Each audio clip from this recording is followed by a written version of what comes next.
Les guerres de la faim, partie 1. Les guerres d'Amalek. Document d'étude numéro 141C. Nous examinons dans cet ouvrage les guerres d'Amalek, allant jusqu'à la fin des guerres des trompettes.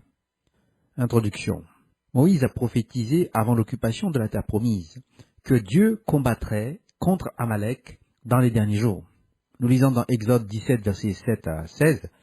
Il donna à ce lieu le nom de Massa et à Meriba, parce que les enfants d'Israël avaient contesté et parce qu'ils avaient tenté l'Éternel, en disant, l'Éternel est-il au milieu de nous, ou n'y est-il pas? Amalek vint combattre Israël à Réphidim. Alors Moïse dit à Josué, choisis-nous des hommes, sors et combat Amalek. Demain, je me tiendrai sur le sommet de la colline, la verge de Dieu dans ma main.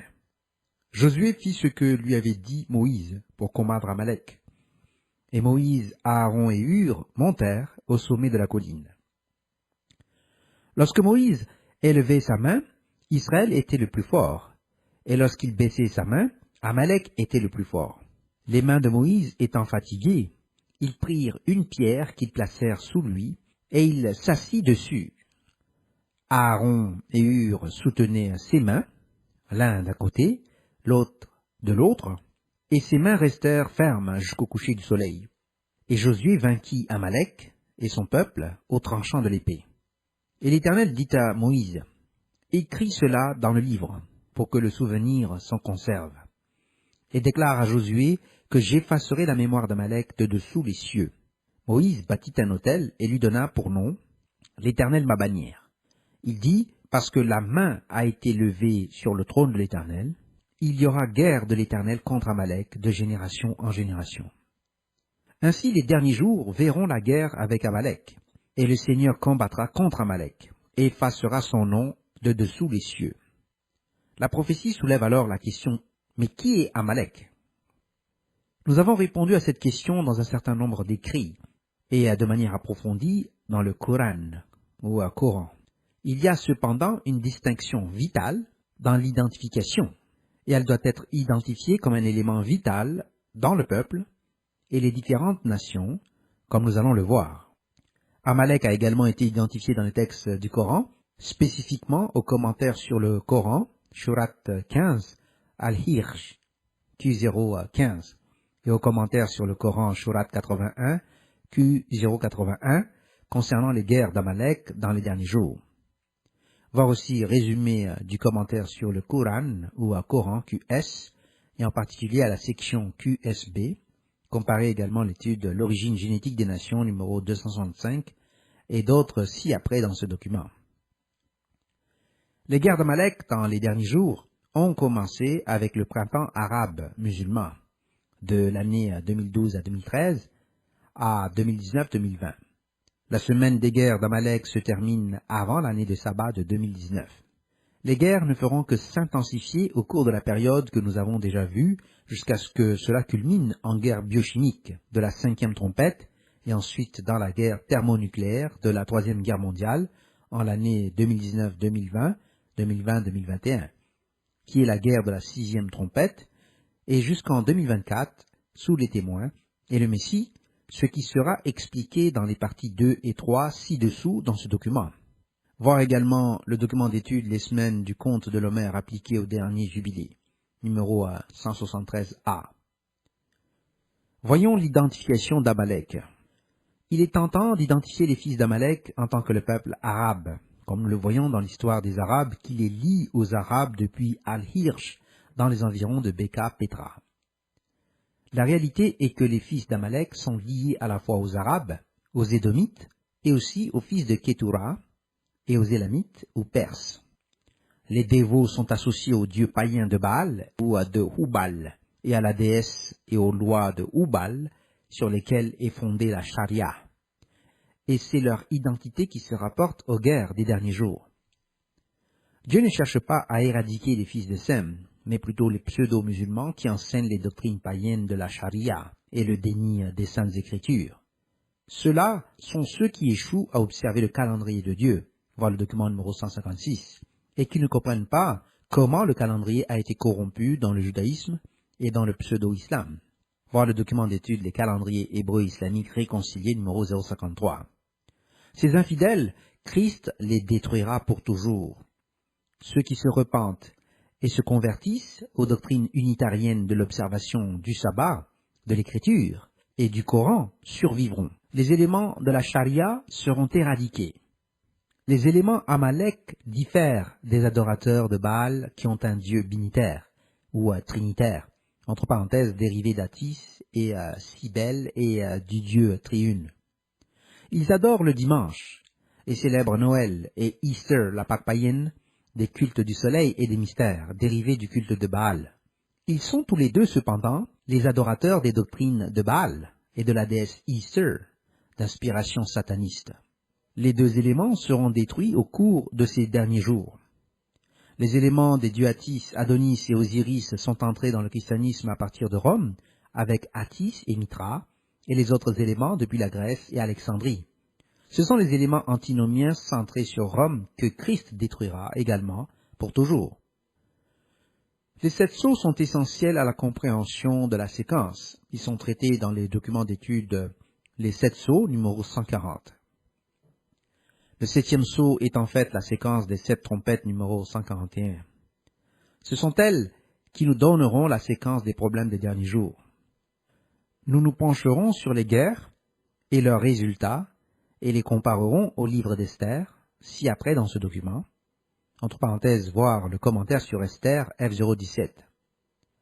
Israël a dû faire face aux problèmes d'Amalek au fil des siècles. Tout d'abord, nous avons vu ci-dessus dans ce document que c'était avec Moïse. Alors, c'était avec Agag, avec Saül, et que Samuel avait tué, et Saül fut enlevé de son royaume parce qu'il n'a pas obéi à Dieu. Ensuite, c'était avec Haman, l'Agagite, qui devait détruire Juda à l'époque d'Esther.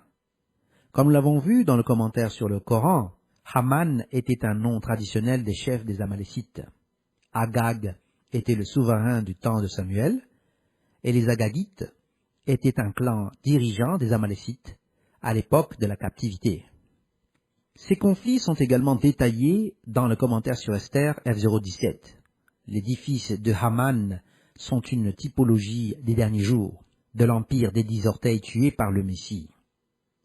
Ils ont continué à s'opposer aux lois de Dieu jusqu'au temps du prophète Cassim, et Dieu leur a donné un avertissement par le biais du Coran, comme nous l'avons expliqué dans le commentaire sur le Coran ou Coran, ci-dessus dans ce document, et cet avertissement a été ignoré et corrompu en un siècle, comme l'a été le message de Christ avant lui. Voyons la planification et la préparation pour les guerres des derniers jours. Après l'ascension du Messie et la mort des apôtres et des 70, après la propagation et l'implantation des églises de Dieu, Satan commença sérieusement à saper la foi. Voir aussi le sort des 12 apôtres, numéro 122b. Au IIe siècle, Satan a introduit le culte du dieu Baal et de la déesse Easter dans les cultes du soleil et des mystères, répandus et prédominants en Méditerranée et au Moyen-Orient, dans le christianisme, et il utilisa le mysticisme pour corrompre la foi. À la fin du IIe siècle, les démons avaient introduit le culte du dimanche et la fête de Easter, la Pâque païenne de la déesse, et les traditions d'Atis, d'Adonis et d'Osiris et de Mithra dans le christianisme dans divers niveaux et régions. Ils ont corrompu la compréhension de la nature de Dieu introduisant le binitarisme, et puis une forme de modalisme. À la fin du IVe siècle, en l'an 380 de notre ère, les Cappadociens avaient greffé la structure du dieu Triune, entre parenthèses de Rome, sur les corruptions et ont formulé la doctrine de la Trinité. Voir le document La déformation par les binitaires et les trinitaires de la théologie de la divinité des premiers temps, numéro 127b. Le Conseil de Constantinople en l'an 381 a adopté la fausse doctrine et elle a été ratifiée à Chalcédoine en l'an 451. En l'an 590, le pape Grégoire I avait déclaré le Saint-Empire romain, tel que cela a été prophétisé dans le chapitre 2 de Daniel, comme étant les pierres de fer et d'argile bourbeuse. Cela devait durer pendant 1260 ans, jusqu'en l'année 1850. En l'an 570 de notre ère, l'homme Qasim ibn Abdullah ibn Abdul Muttalib est né dans la tribu des Qurayshites à Beka, Petra. Entre parenthèses, voir les documents d'études des fils de Sem, numéro 212A, et aussi les descendants d'Abraham, Ismaël, numéro 212C, et les descendants d'Abraham, les fils de Ketura, numéro 212D. En l'an 590, à l'année de la déclaration, l'homme Cassim avait 20 ans et pouvait être intronisé au service de Dieu. Il a épousé une femme de 14 ans, de plus âgée que lui, nommée Khadija, et a servi sa famille pendant plusieurs années. Elle appartenait au clan juif de Beka Petra, qui avait adopté le christianisme des siècles plus tôt en tant que membre de l'église primitive sabbatarienne de Dieu. En l'an 608, l'oncle de sa femme lui a enseigné les Écritures et il a été baptisé pour recevoir le Hamad ou l'Esprit Saint. En l'an 610-611 avant la Pâque, Cassim fut appelé par Dieu à travers l'ange Gabriel pour lancer l'avertissement aux peuples arabes de Beka Petra et d'Arabie en général. Voir le document Introduction aux commentaires sur le Coran, numéro Q001. Il est devenu le chef du Muhammad, qui était le conseil de l'église à Beka Petra. Il a été initié aux piliers de la foi, voir le document numéro Q001A. La compréhension des premiers peuples judaïques, chrétiens et sémitiques était généralement la même. Entre parenthèses, voir commentaire sur le Coran, prologue, QP, voir aussi la chronologie du Coran, ou à Coran Q001b. Le prophète a reçu le Coran dans un ordre bien différent de la séquence numérique dans laquelle il figure traditionnellement dans la numérotation des sourates 1 à 114. Voir l'URL www.ccg.org. Coran. La séquence de sa apparition a été faite sur une question éducative plutôt que sur une séquence théologique représentée par sa structure numérique. La chronologie est listée à Q001b, citée ci-dessus dans ce document. Les raisons pour la séquence chronologique de la parution ainsi que de la théologie sont expliquées dans le résumé du commentaire sur le Coran ou Coran QS. Voyons maintenant la période allouée du déclin. Le dragon savait que son temps était restreint et il poursuivit la femme qui était l'église des élus de la foi. La femme a été envoyée dans le désert pour un temps, des temps et la moitié d'un temps de la persécution des élus. La période était de 1260 jours, année prophétique, des élus dans le désert, sous l'empire de la bête. La période devait durer à partir de 590 de notre ère, quand elle a été établie par le faux système religieux de l'église pseudo-chrétienne sous Grégoire Ier, qui a établi le Saint-Empire romain. Celui-ci devait durer jusqu'à l'année 1850, basé à Rome, mais s'est répandu partout à travers le monde entier. C'était l'empire des 2 pieds de fer et d'argile bourbeuse, qui a succédé aux jambes de fer, qui représentait l'empire romain, comme nous le voyons de la prophétie de Daniel chapitre 2. Il s'est terminé par le plébiscite en Italie en 1850 et les États pontificaux ont pris fin. Au cours de la période allant de 1850 jusqu'au début des guerres de la fin en 1916, conformément aux prophéties d'Ézéchiel et de Daniel, la préparation pour les derniers jours commença avec la préparation du New World Order, nouvel ordre mondial, de l'empire de la fin des 10 orteils de Daniel chapitre 2, qui régnerait sur les derniers jours à partir de la fin des temps des gentils ou des nations en 1997. Voir les documents d'étude de la chute de l'Égypte, la prophétie des bras cassés de Pharaon, numéro 036, et la partie 2, numéro 036-2. Ce système se déploie pour gouverner le monde à la fin de la période sous la direction du nouvel ordre mondial. Ce sera écourté et détruit par le Messie, qui est la pierre non taillée par des mains humaines, à Daniel chapitre 2, versets 44 à 45.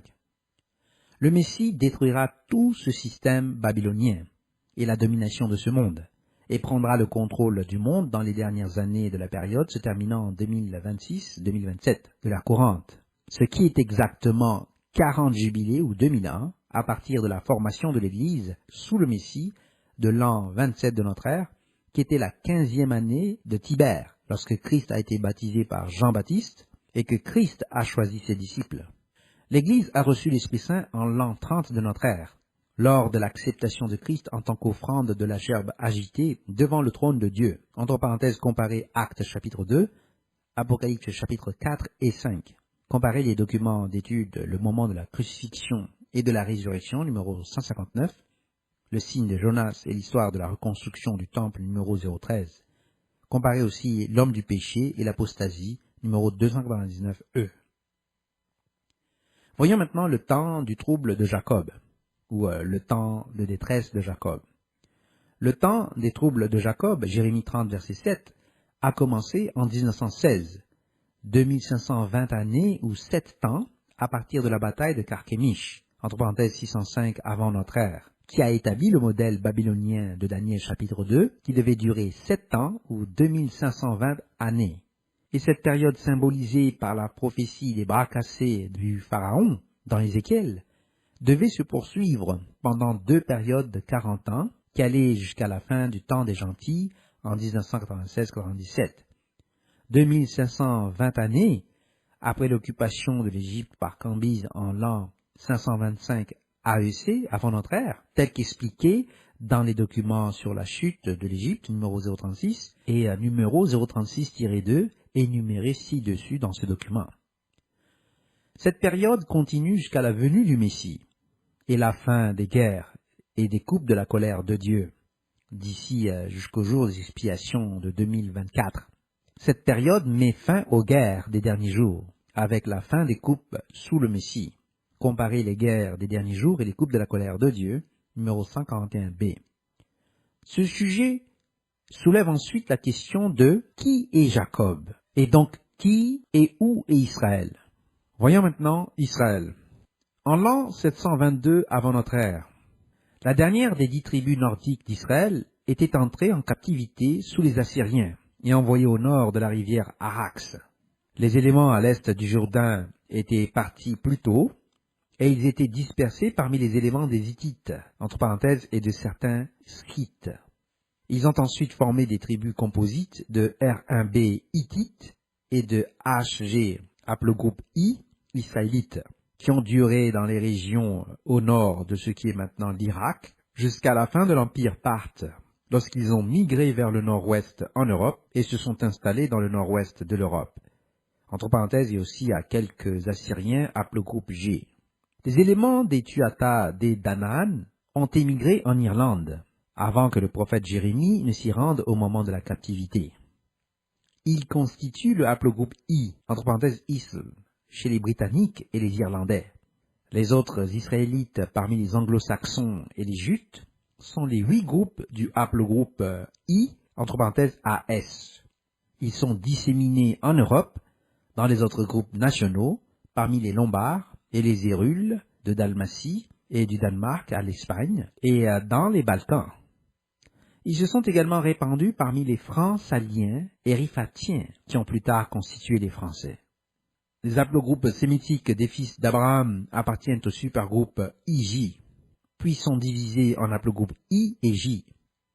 Les fils de Ketura sont également des haplogroupes I, et comprennent les Grecs laconiens ou spartiates, voire les fils de Sem, partie 1, numéro 212A, et les descendants d'Abraham, partie 2, Lot, Moab, Ammon et Ésaü, numéro 212B, les descendants d'Abraham, partie 3, Ismaël, numéro 212C, les descendants d'Abraham, partie 4, les fils de Ketura, numéro 212D, les descendants d'Abraham, partie 5, Juda, numéro 212E, et les descendants d'Abraham, partie 6, numéro 212F. Il est important de comprendre ce qui se passe par rapport aux positions et aux groupements tribaux de ces nations dans les derniers jours, et ce qui doit leur arriver. La planification des guerres de la fin a commencé à partir de la fin du Saint-Empire romain en l'année 1850, en passant par la période de troubles de Jacob, qui s'est étendue de la Première Guerre mondiale jusqu'à la Troisième Guerre mondiale. L'Holocauste faisait partie de ce système provenant du système trinitaire du dimanche structuré à partir de Rome. Cette persécution de l'Holocauste était aussi une période d'épreuve. C'était un temps, des temps et la moitié d'un temps, de 1260 jours réels pendant la Seconde Guerre mondiale sous les nazis. Le premier camp de concentration a été confié à l'église luthérienne de Hambourg, puis un autre a été établi à Dachau et un autre à un camp catholique romain géré par des franciscains en Croatie et bien d'autres encore. Ces aspects sont abordés dans les articles référencés ici dans ce document, voir également les documents La Troisième Guerre mondiale, partie 1, l'Empire de la Bête numéro 299A, et La Troisième Guerre mondiale, partie 2, La prostituée et la Bête numéro 299B. Voyons maintenant les guerres des derniers jours. Cette période précédant le Messie peut être vue dans les documents d'études traitant des semaines du conte de l'Homère appliquées au dernier jubilé, le document numéro 173A, et également dans les textes du Coran, aux commentaires sur le Coran Surat 15 Al-Hirsch et commentaires sur le Coran Surat 81 Q081 concernant les guerres d'Amalek dans les derniers jours. Voir aussi le résumé du commentaire sur le Coran ou un Coran QS. L'ONU a participé à cette phase de planification de l'invasion massive de l'Europe provenant du Moyen-Orient et de l'Afrique du Nord. La planification et les directives provenaient de l'ONU il y a environ 2 décennies, à la fin du temps des gentils de l'année 1997. La 5e colonne a été lancée et financée par l'Arabie saoudite et l'Iran et les États du Golfe et les frères musulmans, s'étendant jusqu'en Afghanistan et au Pakistan et jusque dans les anciennes républiques musulmanes de l'ancienne Union soviétique. Ils ne sont tout simplement pas d'accord sur la manière dont ils opèrent, et non pas dans l'éradication de la civilisation européenne. La déstabilisation a été entreprise par le système des mondialistes de l'Occident aux États-Unis et en Europe. Les systèmes de l'État profond américain, entre parenthèses Deep State, ainsi que les systèmes criminels des démocrates et des néoconservateurs mondialistes ont déclenché les guerres d'Afghanistan et du Pakistan, en commençant par les démolitions contrôlées de l'événement sous fausse bannière du 11 septembre, bien que Bush Senior ait démarré les opérations contre l'Irak à partir de l'opération Desert Storm, entre parenthèses tempête du désert. Voyons maintenant la guerre de la 5e trompette. La séquence des 7 sauts, numéro 140, et des 7 trompettes numéro 141, montre une séquence continue et en développement de la destruction de la planète et de son environnement au cours des millénaires. Les trompettes montrent la destruction de l'environnement depuis le tiers des paysages de la planète, dans les arbres et les feuillages jusqu'aux herbes, mais aussi par la sécheresse et la pollution de ces mers et de ces eaux, et ce, dû à l'échec de respecter et d'observer les lois de Dieu, puis à travers les 2 guerres des 5e et 6e trompettes. La destruction des trompettes continue au cours des témoins et au travers des coupes de la colère de Dieu, où elles sont achevées. Voyons maintenant l'avertissement aux nations. Les signes célestes finaux, sous la 4e trompette, verront la terre avertie telle que requis dans Jérémie 4, versets 15 à 16, ainsi que la désolation des terres au verset 21 et suivant, et jusqu'au verset 27. Nous progressons ensuite vers la guerre de la 5e trompette. Les conditions de la guerre de la 5e trompette ont été mises en place lorsque les armes chimiques et biologiques de la guerre froide ont été développées à partir de la Seconde Guerre mondiale et distribuées aux différents pays en fonction de leurs allégeances. Cette guerre se développe dans les grandes et terribles guerres qui sont les malheurs de la terre. Ce qui se produit alors, c'est qu'un tiers des rivières sont détruites à mesure que les rivières sont de plus en plus inondées. Les bassins de l'Amérique et de l'Europe, du Nord-Ouest, de la Thaïlande, de l'Indonésie, de la Malaisie et de la Chine des basses terres seront confrontés à des inondations et à une pollution progressive. On a ensuite exercé une pression totale sur la planète pour nourrir et pour qu'elle continue à assurer la pérennité de la vie. Si cela devait durer plus longtemps, de vastes guerres deviendraient nécessaires pour reloger les populations afin d'atteindre les bassins de nourriture restants. Nous voyons alors pourquoi nous passons à la phase suivante, qui est l'Apocalypse chapitre 8, verset 13. C'est le début des malheurs.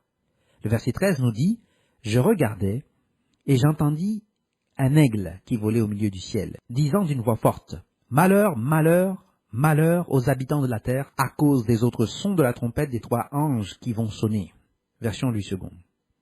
Nous avons vu que le mesurage du temple numéro 137 a débuté en l'année 1987 au cours des 40 dernières années. Et nous en avons parlé dans le document d'études sur les 7 trompettes numéro 141 cité ci-dessus dans ce document. Nous sommes maintenant bien avancés dans le mesurage des églises et des nations. Dieu ne fait rien sans avertir le peuple en commençant par les églises de Dieu. Voir Amos 3, verset 7. L'avertissement des nations a commencé à partir de 1994, puis par le nouveau moyen de l'Internet à partir de la fin 1995-1996. Ceci est le dernier avertissement avant que les guerres ne commencent pleinement. Et les églises de Dieu sont également traitées dans leur hérésie du dithéisme, voir le document numéro 076b, et du binitarisme et le trinitarisme numéro 076. Elles ont également été officiellement averties de l'hérésie du calendrier Hillel, les intercalations babyloniennes et le calendrier du Temple, numéro 195c. Elles ont également été averties de l'incapacité ou de l'échec à observer la nouvelle lune dans la lettre aux églises de Dieu concernant les nouvelles lunes et le calendrier Hillel numéro 124b. Elles ont été jugées et seront maintenant corrigées sous les guerres. Conformément à Jacques 3, verset 1, le ministère sera jugé plus sévèrement que les frères. Entre parenthèses, commentaire sur l'épître de Jacques, numéro F059. Elles seront toutes jugées pour violation du sabbat et des jours saints, avec Hillel et leur embauche de personnes le jour du sabbat dans les restaurants et ailleurs. Il n'y a pas de place de refuge, voir le document numéro 184. Elles traverseront les guerres, et si elles ne se repentent pas, elles affronteront les témoins. Et si elles ne se repentent pas dans un laps de temps assez suffisant, au cours des témoins, et observent au moins une année complète, elles seront exclues de la première résurrection et entreront dans le système millénaire en tant qu'êtres humains en correction. Il n'y a pas de négociation. Le système du soleil, des trinitaires et toutes les fausses religions n'entreront pas dans le système du millénaire. Et leurs prêtres et imams non repentants seront tués. Et ils seront tous consignés à la deuxième résurrection et le jugement du grand trône blanc, numéro 143b. Il en sera de même pour les agnostiques, les athées et les antinomiens qui enseignent que les lois de Dieu sont abolies, ou que les lois ont été changées par Christ, ou par la charia, ou par le satanisme, ou par d'autres absurdités païennes, ou ceux qui enseignent l'animisme, le confucianisme, ou l'hindouisme, ou tout autre isme. Ils se repentiront ou mourront tous. Voyons maintenant le premier malheur. Apocalypse 9, versets 1 à 21. Le cinquième ange sonna de la trompette, et je vis une étoile qui était tombée du ciel sur la terre. La clé du puits de l'abîme lui fut donnée. Et elle ouvrit le puits de l'abîme, et il monta du puits une fumée, comme la fumée d'une grande fournaise. Et le soleil et l'air furent obscurcis par la fumée du puits. De la fumée sortirent des sauterelles qui se répandirent sur la terre, et il leur fut donné un pouvoir comme le pouvoir qu'ont les scorpions de la terre. Il leur fut dit de ne point faire de mal à l'herbe de la terre, ni à aucune verdure, ni à aucun arbre, mais seulement aux hommes qui n'avaient pas le sceau de Dieu sur le front. Il leur fut donné non de les tuer, mais de les tourmenter pendant 5 mois. Et le tourment qu'elles causaient était comme le tourment que cause le scorpion quand il pique un homme. En ces jours-là, les hommes chercheront la mort, et ils ne la trouveront pas. Ils désireront mourir, et la mort fuira loin d'eux. Dieu permet à ceux qui rejettent ses lois et qui suivent les faux systèmes des adorateurs de Baal, les cultes du soleil et des mystères, et de la charia, d'être ciblés et progressivement détruits. Ces éléments sont les causes des guerres et une grande partie du mal des derniers jours. La séquence de la destruction se déroule au cours des guerres des 5e et 6e trompettes et des 1260 jours des témoins, entre parenthèses la partie 2, et de la subjugation par le Messie et des élus ressuscités sous les coupes de la colère de Dieu, voir la partie 3. Beaucoup de gens voudront mourir au cours de cette période, mais certains d'entre eux ne pourront pas mourir. Le puits sans fond de sauterelles se rapporte également aux 4 anges de la fosse sans fond qui sont liés à l'Euphrate. Ces 4 anges étaient là pour tuer un tiers de l'humanité. Il s'agit ici de guerres, des opérations aériennes et des armes chimiques. Ils sont traités sous la direction des démons. Verset 7. Ces sauterelles ressemblaient à des chevaux préparés pour le combat. Il y avait sur leur tête comme des couronnes semblables à de l'or, et leurs visages étaient comme des visages d'hommes. Elles avaient des cheveux comme des cheveux de femmes, et leurs dents étaient comme des dents de lion. Elles avaient des cuirasses comme des cuirasses de fer, et le bruit de leurs ailes était comme un bruit de char à plusieurs chevaux qui courent au combat. Elles avaient des queues semblables à des scorpions et des aiguillons, et c'est dans leur queue qu'était le pouvoir de faire du mal aux hommes pendant 5 mois. Elles avaient sur elles comme roi l'ange de l'abîme, nommé en hébreu Abaddon, et en grec Apollyon. Entre crochets, Apollyon veut dire destructeur. Notez que la terre entière ne doit pas encore être blessé, mais seulement ceux qui n'ont pas le sceau de Dieu sur leur front. Les armées qui possèdent ces armes utilisent des hélicoptères de combat et des chars, et elles utilisent des armes chimiques. L'ange de l'abîme ou de la fosse, en fond, les commande, et la zone d'où ils opèrent est le Moyen-Orient. C'est pour cette raison que le monde craint que la Syrie, gouvernée par la minorité alaouite et en alliance avec la Russie, soit tout à fait capable d'utiliser ses armes contre son propre peuple, et comme cela a été le cas dans le passé. La Russie met en garde contre la présence d'autres armes chimiques en Syrie à l'heure actuelle. Cette guerre biochimique née au Moyen-Orient va déclencher les malheurs de la planète. C'est le premier malheur. L'ébranlement et l'affaiblissement de l'Europe et de sa civilisation se produisent depuis plus de 100 ans. Les plans ont été formulés par l'ONU depuis sa création. Les agents biochimiques sont militarisés depuis de nombreuses années et ont été fournis au Moyen-Orient par la Russie et par les agences américaines. Ils sont maintenant infiltrés en Europe et les éléments terroristes aux États-Unis, au Canada, en Australie et en Nouvelle-Zélande. Nous verrons la réapparition de la polio, de la variole, de la dengue, de la typhoïde, de la rougeole, etc. et de nombreuses autres maladies causées par les insectes. Les maladies militarisées, telles que l'Ebola, sont infinies, et les États-Unis en ont autant que la Russie et la Chine, sinon plus. Il en sera de même pour le sarin, le gaz moutarde et les poisons nucléaires développés comme Novichok, qui a récemment été testé sur le terrain au Royaume-Uni. La Suède est maintenant incendiée par des terroristes musulmans, de même que la France, et les autres nations se succéderont rapidement. Le plan est de provoquer le chaos pour imposer un contrôle mondial structuré de l'ONU. Ce chaos est soutenu par les mondialistes marxistes, et c'est la raison pour laquelle nous voyons les personnes d'esprit faible parmi les Européens, les Scandinaves et le Royaume-Uni manifester en faveur des réfugiés et des terroristes pendant que leur ville brûle. C'est ce que les satanistes mondialistes ont appelé des idiots utiles. La lâcheté, la mauvaise éducation et la mauvaise orientation parmi la population de ces derniers jours en Occident sont tout simplement ahurissantes. L'idiotie de l'establishment britannique, en essayant de renverser le vote britannique sur le Brexit et de rester dans l'Union européenne malgré le référendum au Royaume-Uni, verra la mort de nombreux mondialistes et une rébellion au Royaume-Uni pour se réorganiser afin de combattre contre la menace terroriste.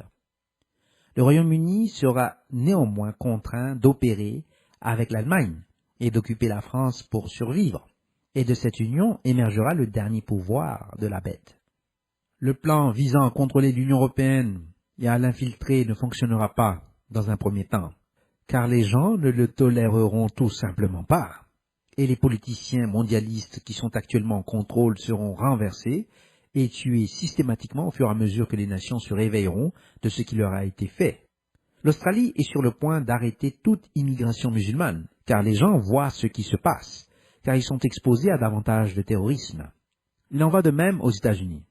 La Nouvelle-Zélande et le Canada verront leur gouvernement mondialiste s'opposer à l'objectif de les démanteler et de les remplacer une fois que les gens auront pris conscience de ce que ces mondialistes leur ont systématiquement fait à l'instigation des universités et des éléments criminels mondialistes qui les contrôlent.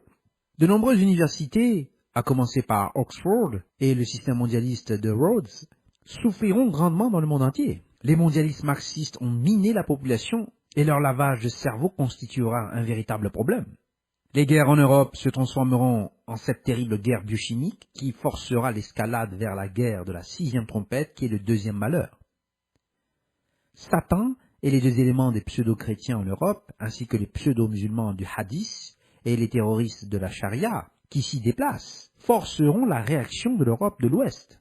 Les guerres devaient commencer beaucoup plus tôt sous les criminels mondialistes aux États-Unis, mais l'incapacité des démocrates et des néoconservateurs à prendre et à contrôler la présidence américaine en l'année 2016 a débouché sur un sursis qui a fait reculer le règne de la bête des derniers jours et retardé le temps de Satan dans la fosse du Tartaros et empêché ainsi sa libération anticipée à la fin du millénaire par une période allant jusqu'à 4 ou 5 ans. C'est essentiel à la survie du monde pour la deuxième résurrection, le jugement du grand trône blanc. Voilà le document numéro 143b, en l'an 3027 de notre ère. La situation va également forcer les réactions des États-Unis et l'élimination des mondialistes marxistes aux États-Unis. Toute la côte ouest verra une rébellion complète contre la structure politique existante. Ainsi, la structure corrompue de l'Illinois, de New York et du nord-est des États-Unis ne fera que se révolter et détruire le système actuel de l'État profond, Deep State et mondialiste. La réorganisation forcée du Royaume-Uni et de l'Allemagne, avec les vestiges de la France et de l'Europe, après leurs destructions internes et les guerres qu'ils sont obligés de mener pour les réprimer, les oblige à occuper la France et à se déplacer vers le sud en Espagne et au Portugal et l'Italie et finalement à occuper l'Afrique du Nord depuis le Maroc jusqu'en Égypte, puis l'Éthiopie et la Somalie. Ils entrent alors en Palestine et subjuguent le Moyen-Orient. Cette action voit la Russie et la Chine entrer en guerre là-bas et en Asie qui se transforme rapidement en une guerre nucléaire. Ils planifient cela depuis longtemps. Ces actions sont conformes à Daniel chapitre 11, versets 40 à 45, où nous lisons « Au temps de la fin, le roi du Midi se heurtera contre lui, et le roi du Septentrion fondra sur lui comme une tempête, avec des chars et des cavaliers, et avec de nombreux navires. Il s'avancera dans les terres, se répandra comme un torrent, et débordera. » Le texte dit ici que le roi du Sud l'attaquera, mais c'est souvent décrit comme « se heurtera contre lui ». Cela fait référence à l'invasion massive des réfugiés et des infiltrations terroristes en Europe et en Scandinavie, ainsi qu'aux États-Unis et dans le Commonwealth britannique. Le verset 41, il entrera dans le plus beau des pays et plusieurs succomberont, mais Édom, Moab et les principaux des enfants d'Ammon seront délivrés de sa main. Il étendra sa main sur divers pays et le pays d'Égypte n'échappera point. Il se rendra maître des trésors d'or et d'argent et de toutes les choses précieuses de l'Égypte. Les Libyens et les Éthiopiens seront à sa suite. Ce texte signifie que ces États d'Afrique du Nord seront à ses côtés, ou en d'autres termes, qu'ils font ce qu'ils demandent. Les conflits éclateront alors dans la guerre de la 6e trompette. Verset 44, des nouvelles de l'Orient et du Septentrion viendront l'effrayer, et il partira avec une grande fureur pour détruire et exterminer les multitudes. Ce texte fait référence à la guerre qui tue un tiers de l'humanité, également appelée la guerre de la 6e trompette. Les nouvelles se rapportent à la mobilisation des forces du Nord et des forces asiatiques. Verset 45, il dressera les tentes de son palais entre les mers vers la glorieuse et sainte montagne, puis il arrivera à la fin, sans que personne lui soit en aide.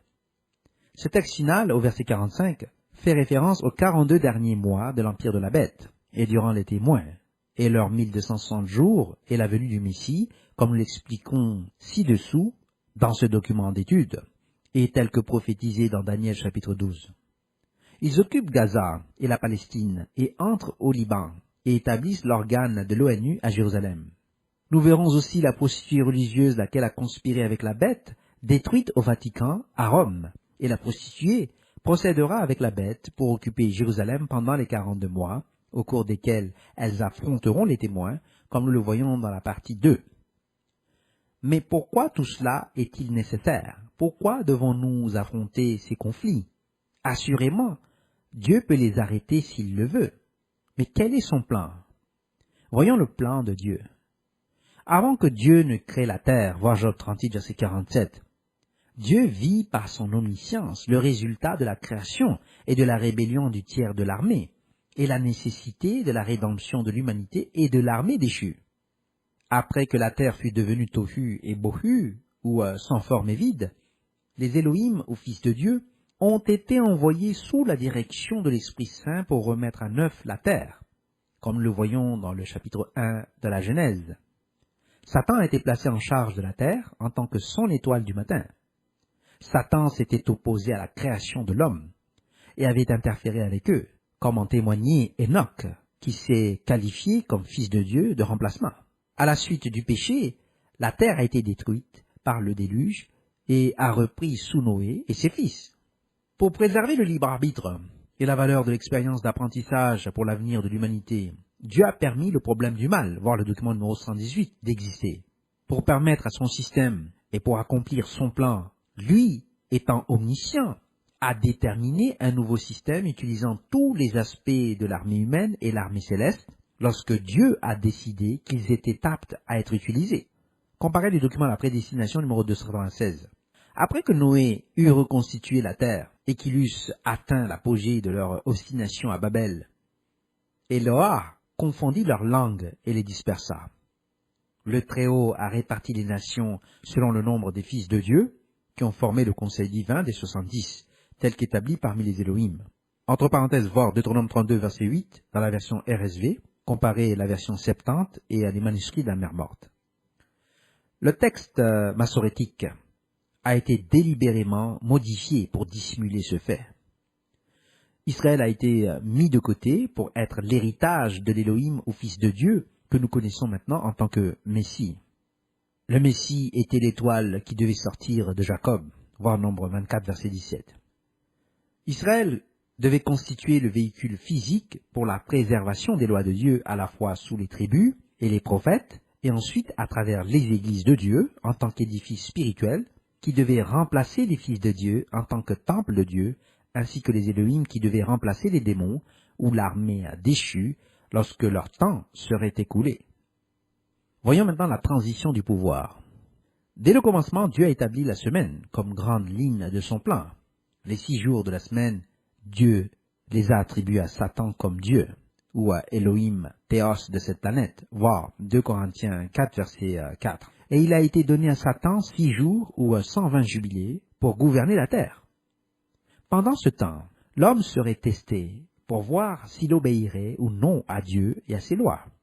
Ceux qui ont observé les sabbats, les nouvelles lunes et les fêtes et les jours saints, et réglementé leur famille et leur groupe conformément aux lois de Dieu établies dans la Bible, seraient autorisés à entrer dans le temple, en tant que membres baptisés du corps de Christ.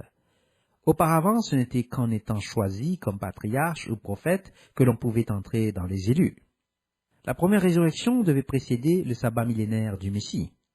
Seuls ceux qui ont été choisis comme faisant partie des élus et qui ont été persécutés ou martyrisés pour la foi dans le respect et l'observance des commandements de Dieu et le témoignage ou la foi de Jésus-Christ, pouvaient faire partie de cette armée ressuscitée des nouveaux Élohim. Entre parenthèses, voir Apocalypse 12, verset 17, Apocalypse 14, verset 12. L'observance de la loi était le test de Dieu, et le péché était la transgression de la loi. Ainsi, le repentir et le pardon par la grâce de Dieu étaient le moyen d'être restauré à Dieu en tant que temple spirituel de Dieu. Le péché était la transgression de la loi de Dieu, et tous ont péché, de Satan et de l'armée déchue jusqu'à l'humanité, à tous les niveaux, et ainsi ils devaient se voir offrir une source de salut exprimée par leur chef qui montrerait qu'il était prêt à donner sa vie pour ceux qu'il devait sauver. Et c'était le test par lequel il a été éprouvé. Et l'humanité ainsi que l'armée ont pu être restaurées et pour entrer dans le corps de Christ en tant que partie du temple de Dieu dans l'une ou l'autre des résurrections. Entre parenthèses, comparez le document La Cité de Dieu numéro 180. Pour empêcher le plus grand nombre possible d'atteindre ce statut, Satan créa autant de fausses religions que possible en utilisant les cultes du mystère et du soleil pour établir un faux système des jours d'adoration et de festivals que Satan a développés, tels que les festivals du culte du dimanche, de Noël et de Easter, la Pâque païenne, qui ont longtemps précédé le christianisme et ont été utilisés comme contrefaçon. Satan a également utilisé le culte de Baal en tant que Hubal, ainsi que la déesse au Moyen-Orient avec le système de contrefaçon de la charia pour neutraliser le témoignage du Coran ou Coran, Sukhasim, et susciter les conflits des derniers jours dans leurs résultats finaux. Satan a également créé les attaques contre la fonction du Christ en tant que moyen de salut, par l'adoption des doctrines du sacrifice vicaire ou délégué du Messie comme étant inadéquat pour sauver l'humanité, et dans le christianisme basé sur l'idée grecque que les dieux ne peuvent pas être amis de l'homme, et donc Christ devait être Dieu pour réconcilier l'homme avec Dieu. Et cette idée a été reprise par les imams idolâtres de l'islam hadithique pour nier la position de Christ dans les Écritures et le Coran. Regardez aussi la déformation par les binitaires et les trinitaires de la théologie de la divinité des premiers temps, numéro 127b. Les origines de Noël et de Easter, la Pâque païenne, numéro 235. L'altération du calendrier de Dieu dans Judas, numéro 195b. Le jour du sabbat, qui est requis dans la Bible et dans le Coran, y est lié en tant que signe de l'alliance, en tant que 4e commandement, et dans la Sourate 4, verset 154 du Coran. Aucune personne qui ne respecte ou n'observe pas les sabbats et les nouvelles lunes, voir Isaïe 66, verset 23, et les fêtes et les jours saints de Dieu, voir Zacharie 14, verset 16 à 19, Exode 12, verset 15, Exode 31, verset 14, ne sera autorisée à vivre sous le Messie lors du sabbat millénaire de Dieu. Elle n'est pas non plus autorisée à participer à la première résurrection pour entrer dans le repos du sabbat de Dieu. Il n'y aura pas de faux système ni de calendrier défiant ou contestant l'autorité du calendrier de Dieu, le document numéro 156, autorisé à exister pour la restauration sous le Messie. Tout prêtre et imam qui enseigne contrairement à la loi de Dieu sera réduit au silence et n'entrera pas dans le premier jardin du paradis qui est la première résurrection. Voilà le document numéro 143A et le système millénaire. Il n'y a pas de négociation concernant ces aspects et les fausses religions doivent être exterminées avec la fin du règne de Satan. Aucun sataniste pratiquant ne sera autorisé à vivre au-delà du jubilé et à rentrer dans le millénium. Satan sait que son temps est court et Satan travaille désespérément pour prouver son point de vue et éradiquer l'humanité avant le millénium. C'est la tâche de tous ceux de la première résurrection qui ont été persécutés pour la foi et acceptés par Dieu comme corps de Christ, de prendre la relève des démons à la venue du Messie et de faire respecter les lois de Dieu. Satan et toute l'armée déchue sont alors confinés dans la fosse du Tartaros pendant 1000 ans du millénium, puis alors libérés à la fin du millénaire pour la guerre finale de l'an 3023-3027. Ils sont ensuite tués et ressuscités en tant qu'êtres humains lors de la deuxième résurrection. Ils sont ensuite jugés par les élus de la première résurrection. 1 Corinthiens 6, verset 3. Comparez le document Le jugement des démons numéro 080. Voyons maintenant l'affaiblissement des nations. Afin de minimiser le pouvoir du Messie et des élus de remplacement, il est important pour Satan de veiller à ce qu'il n'y ait aucune chair laissée en vie. Et pour empêcher que cela se produise, le Messie est envoyé suffisamment tôt pour sauver les élus et un nombre suffisant parmi l'humanité pour établir le système millénaire. Ainsi, Satan a tout intérêt à affaiblir les nations. Cet événement a été annoncé dans Ésaïe 14, verset 16. Cela est fait pour qu'elles puissent être réduites en esclavage sous un système mondial représenté par le dernier empire des 10 orteils de Daniel chapitre 2, compris comme l'empire de la bête. Voir le document numéro 299A, cité ci-dessus dans ce document. Ces 10 orteils sont les zones économiques régionales du nouvel ordre mondial, ou ordre des mondialistes, lesquelles zones sont mises en place pour fonctionner sous l'ONU et comme faisant partie de l'enclave commerciale des banques centrales. Pour ce faire, les satanistes ont créé la Société des Nations, puis alors l'ONU, et l'administration américaine a joué un rôle déterminant à cet égard. Il y a 2 points de vue divergents sur l'administration de cet ordre, et le conflit était inhérent au système mis en place par Satan pour que les guerres se produisent et soient imparables à moins que le monde ne se repente, ce qu'il ne fera pas. Voyons maintenant la guerre de la 6e trompette. Nous voyons alors que le reste de l'humanité ne se repente pas et est confronté aux témoins, puis à l'avènement du Messie et au coup de la colère de Dieu. Nous lisons au verset 20. Mais le reste des hommes qui ne furent point tués, qui ne furent pas tués par ces fléaux, ne se repentirent pas des œuvres de leurs mains, de manière à ne point adorer les démons et les idoles d'or, d'argent, d'airain, de pierre et de bois, qui ne peuvent ni voir, ni entendre, ni marcher. Et ils ne se repentirent pas de leurs meurtres, ni de leurs enchantements, ni de leur impudicité, ni de leur vol. Ce processus consiste à les amener au repentir. Le monde est aussi mauvais qu'au jour de Noé, et pire que les pires jours de Sodome et de Gomorrhe. C'est ce que dit l'avertissement des derniers jours avant les guerres. Puis alors les témoins, après les guerres, disent « Repentez-vous. Si vous ne le faites pas, nous vous détruirons. » Les gens ne se repentent pas. Alors, ils sont frappés avec une trompette, puis la seconde, etc. Et finalement, la planète gémit et ils partent en guerre. 1/3 du monde est tué dans cette guerre parce que les gens ne se repentent pas. Notre but est d'avertir la planète et ses habitants, et ils savent qu'ils peuvent et doivent se repentir. Il faut les avertir et leur dire pourquoi ils doivent se repentir. Il n'y aura aucune négociation avec les témoins. Cela ne se produit pas en dehors du contrôle de Dieu. Cela se passe sous la direction de Jésus-Christ à travers les 2 témoins. Les élus et l'armée loyale contrôleront ce processus et nous n'avons rien à craindre. La planète gémit sous ce processus et la guerre tue un tiers de l'humanité. Nous avons eu la grande guerre pour la civilisation en 1914-1918 et cela n'a pas tué le tiers de l'humanité. C'était soi-disant la guerre pour mettre fin à toutes les guerres. Pourtant, nous y sommes retournés en 25 ans. Tout cela n'était rien comparé à ces guerres de la faim. Suite à cette séquence, les 7 tonnerres sonnent, ce qui constitue un processus de prophétie. Apocalypse 10, versets 8 à 11. Et la voix que j'avais entendue du ciel me parla de nouveau et dit, « Va, prends le petit livre ouvert dans la main de l'ange qui se tient debout sur la mer et sur la terre. » Et j'allai vers l'ange en lui disant de me donner le petit livre. Et il me dit, « Prends-le et avale-le. Il sera amer à tes entrailles. Mais dans ta bouche, il sera doux comme du miel. » Je pris le petit livre de la main de l'ange, et je l'avalai, et il fut dans ma bouche doux comme du miel. Mais quand je l'eus avalé, mes entrailles furent remplies d'amertume. Puis on me dit, il faut que tu prophétises de nouveau sur beaucoup de peuples, de nations, de langues et de rois. Version du second. Cette séquence traite de l'avertissement des derniers jours, voilà le document numéro 044, qui a été prédit par le prophète Jérémie, entre parenthèses Jérémie 4, verset 15. Et cette structure prophétique surgit d'Éphraïm et de Dan, qui est le nouveau Joseph des derniers jours, comparé à Apocalypse chapitre 7, et avertit les nations de la venue du Messie et de ce qui doit arriver. Le texte régresse alors à nouveau en 1987, année où le mesurage du temple commence, au cours des 40 dernières années, des 6000 ans, du règne de Satan et des démons et de la terre rebelle. D'après le commentaire sur Daniel chapitre 7, numéro 219c, nous savons que la bête, qui est la Russie, est finalement écrasée et transformée en un élément de la 4e bête.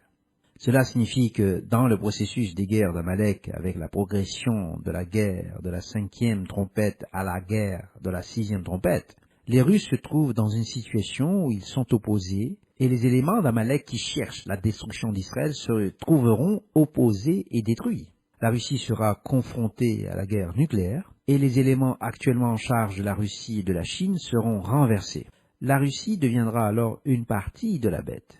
Les satanistes et les démons espèrent que la Chine pourra détruire les États-Unis et le Commonwealth britannique et empêcher le système millénaire. Cela ne se fera pas. Il y a un grand mouvement de repentir et de conversion parmi les fils de Sem pendant la période des témoins. Et ils sont sauvés avec un élément préparé pour la première résurrection. Ce seront ceux qui seront retournés à la foi des fils d'Abraham et à l'alliance des sabbats, des nouvelles lunes et des fêtes de Dieu selon le calendrier de Dieu, numéro 156, et qui se libéreront et se débarrasseront du culte de Hubal et du système de la charia qui en découle.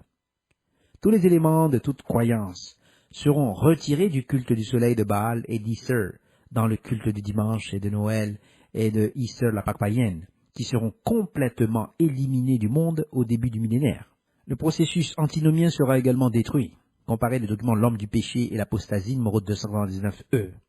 Après la guerre de la 6e trompette, qui tue le tiers de l'humanité, nous sommes alors confrontés à la 7e trompette qui forme les 7 coupes de la colère de Dieu versées sur l'humanité au retour du Messie. Et malgré tout, cette humanité dans son intégralité ne se repent pas pour autant.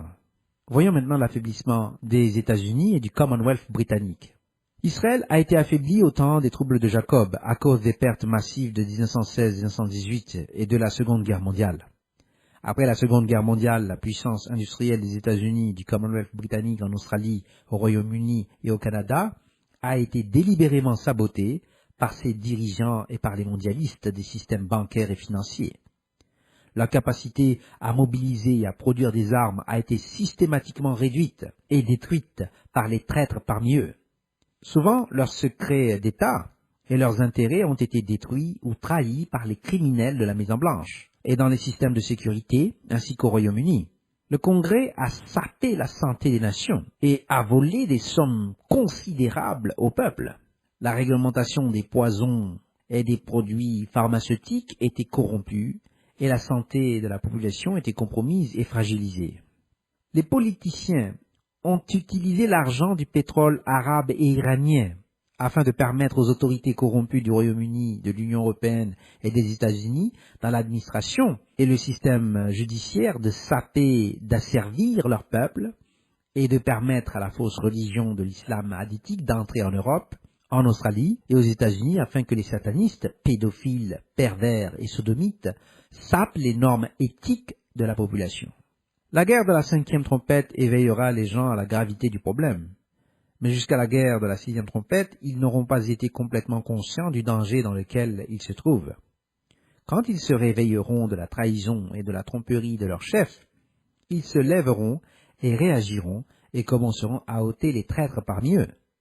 Malheureusement, ils ne se repentiront pas pour autant, et leur corruption religieuse les contraindra au jugement des témoins, et ensuite à la subjugation par le Messie, comme nous le verrons dans les parties 2 et 3. La capacité de faire la guerre est maintenant si gravement compromise que l'Australie peut être prise par une force compétente dans les 7 jours environ. Ses réserves de guerre sont quasi inexistantes, et ses réserves de carburant seront épuisées en 3 semaines. Sa structure de production d'électricité, ses ports et ses systèmes d'électricité et même son approvisionnement en eau appartiennent à des ressources étrangères et sont vulnérables au sabotage. L'Australie occidentale a récemment vendu une partie de ses fournisseurs d'eau à la Chine. Il en va de même pour le port de Darwin et d'autres qui ont été vendus à la Chine. Sous les malédictions, Dieu frappe d'abord ceux qu'il maudit de folie, voir Deutéronome 28, verset 28. C'est ce qui se passe actuellement aux États-Unis, au Royaume-Uni, au Canada et à l'Australie. La discipline et la structure américaine sont tellement mauvaises que les mondialistes ou globalistes ont créé un organisme révolutionnaire aux États-Unis et ont corrompu l'éducation et la santé des États-Unis. Le Canada est irrémédiablement corrompu et mal éduqué.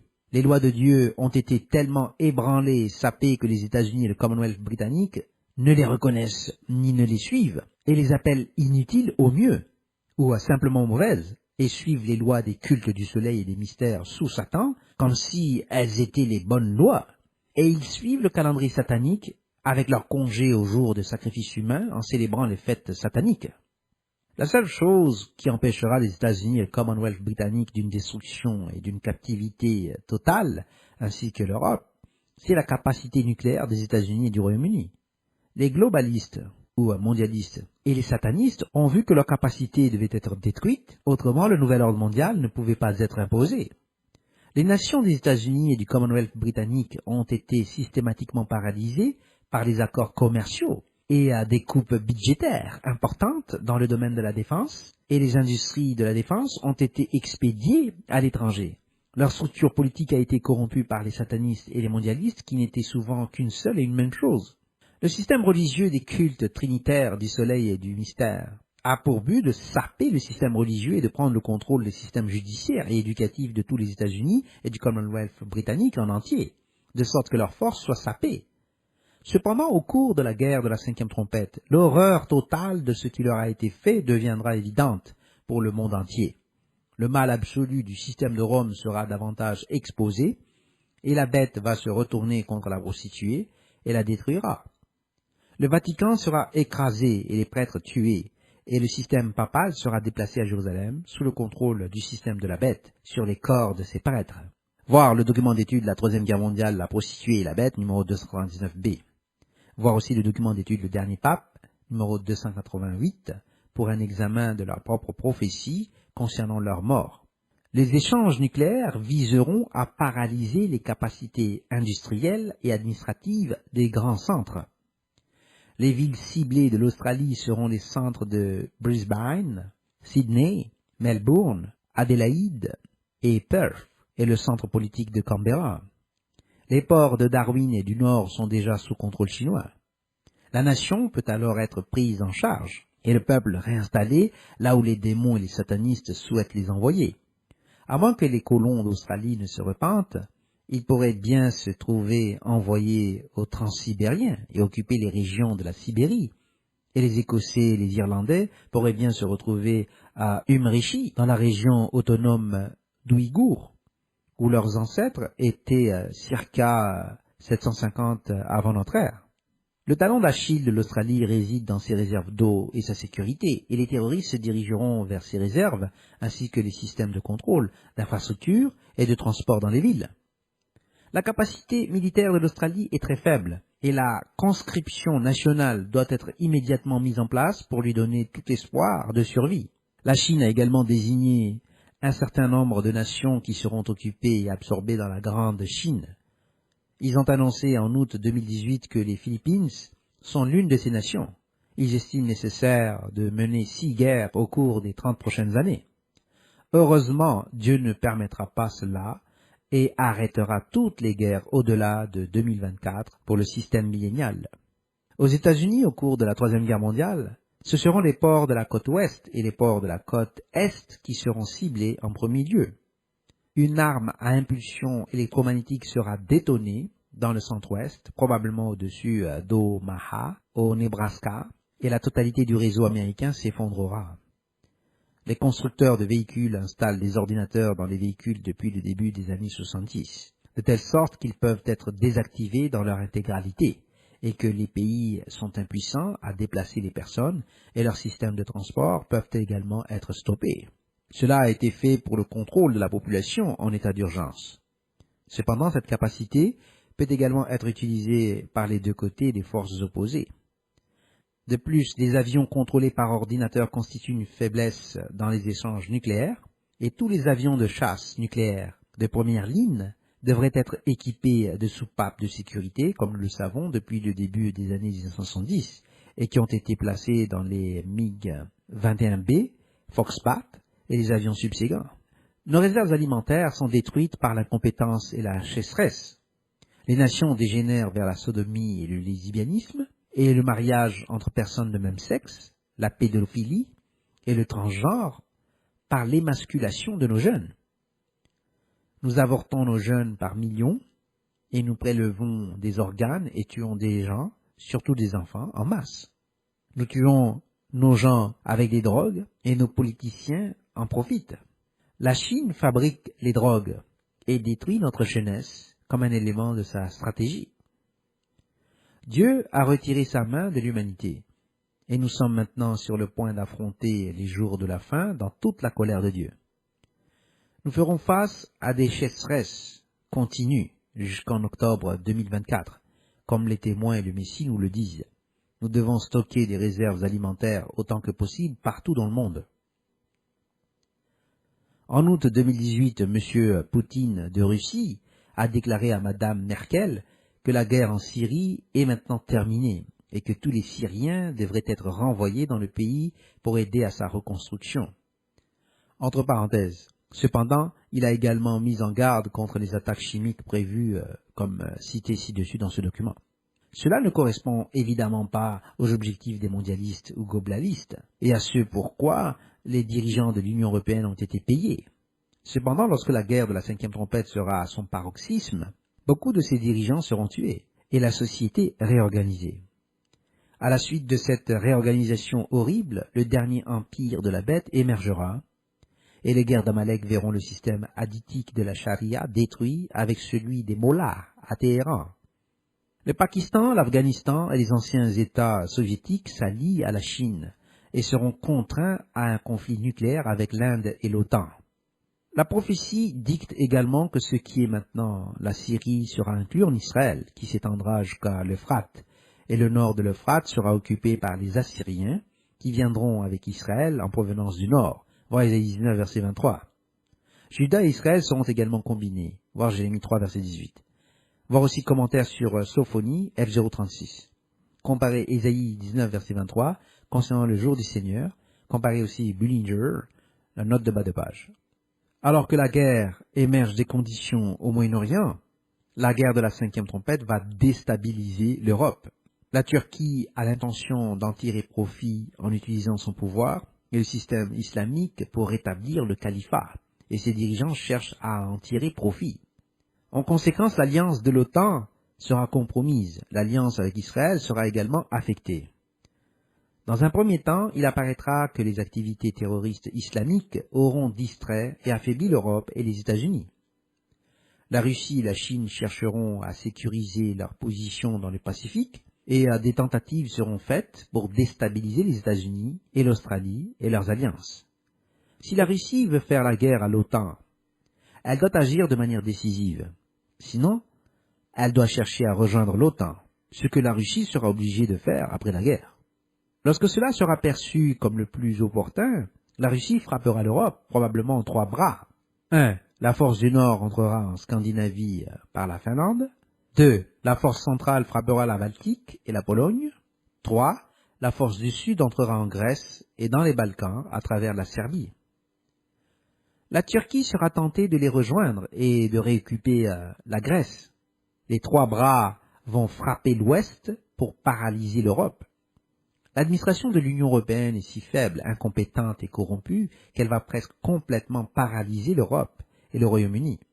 La Chine frappera à l'Est et les Mexicains et les Sud-Américains aideront à paralyser les États-Unis. Il en résultera une guerre nucléaire immédiatement et un tiers du monde sera détruit. Des armes seront prépositionnées sur les navires marchands pour paralyser les capitales au sein de l'alliance de l'OTAN et dans les villes de l'Australie et de la Nouvelle-Zélande. Les problèmes auxquels sont confrontés les mondialistes aux États-Unis et dans le Commonwealth britannique entraîneront une réaction massive et il y aura un violent bain de sang. La Chine et la Russie connaîtront des dégâts massifs et leurs populations réagiront et verront les révolutions sociales et administratives se produire. Les populations seront confrontées à des pénuries alimentaires massives et beaucoup mourront ou seront forcées de faire du cannibalisme systématique. Plus de 2 milliards de personnes mourront. 2 autres milliards seront détruits par les fléaux et la peste qui en découlent. L'empire de la bête se réorganise alors à Jérusalem et commence à établir son système de gouvernement à partir de là, et cela durera 42 mois. C'est parmi ce carnage que Dieu permet aux témoins Enoch et Élie d'atterrir à Jérusalem sur le char Merkaba et de commencer à prêcher au monde pour leur mission de 1260 jours. C'est le test final avant le Messie. Leur témoignage sera opposé par le pouvoir de la bête et le faux prophète. Le monde s'opposera alors et tentera de les tuer, mais ne réussira qu'au 1260e jour. Le Messie viendra alors au matin du 1264e jour, et la première résurrection des morts se produira. Nous allons maintenant entrer dans leur mission, dans la partie 2. Les guerres de la fin, partie 2, les 1260 jours des témoins, numéro 141D. Puis à les guerres de la fin, partie 3, Armageddon et les coupes de la colère de Dieu, numéro 141E. Les guerres de la fin, partie 3B, la guerre contre Christ, numéro 141E-2. Les guerres de la fin, partie 4, la fin de la fausse religion, numéro 141F. Les guerres de la fin, partie 5, la restauration pour le millénium, numéro 141G. Les guerres de la fin, partie 5B, la préparation des Elohim, numéro 141H. Fin de la lecture du document d'étude Les guerres de la fin, partie 1, les guerres d'Amalek, numéro 51C.